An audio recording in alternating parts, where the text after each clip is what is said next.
Sagutin naman natin yung comment ni Sir Nestor Javier. Good day, nurse. Mag-isang taon na akong nagdadialysis. Ang tanong ko tuwing makatapos na ang session ko at lalabas na, palaging nahihilo ako pag tumatayo. Noon di naman. Sige po Sir Nestor, magandang tanong po iyan at maraming dialysis patient din ang nakakaranas nito. Isa sa pinakakaraniwang dahilan ay ang pagbaba ng blood pressure. Habang nagdadialysis, tinatanggal ang sobrang tubig sa katawan. Kapag masyadong maraming fluid ang natanggal o mabilis ang pagtanggal nito, maaaring bumaba ang blood pressure. Kaya kapag bigla kang tumayo, hindi agad makaka-adjust ang katawan mo at maaari kang mahilo. Bukod dito, maaari ring makaapekto ang mababang hemoglobin, ilang iniinom na gamot sa alta presyon o iba pang kondisyon. Kaya hindi dapat basta baliwalain ang paulit-ulit na pagkahilo sa tuwing matatapos ang dialysis session. Ang maipapayo ko, huwag ka munang biglang tumayo pagkatapos ng session.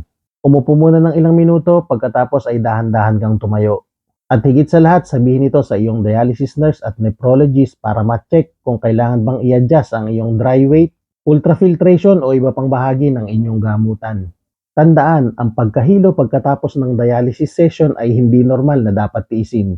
Mas mabuting masuri ito ng mas maaga upang maiwasan ang pagkahulog o iba pang komplikasyon.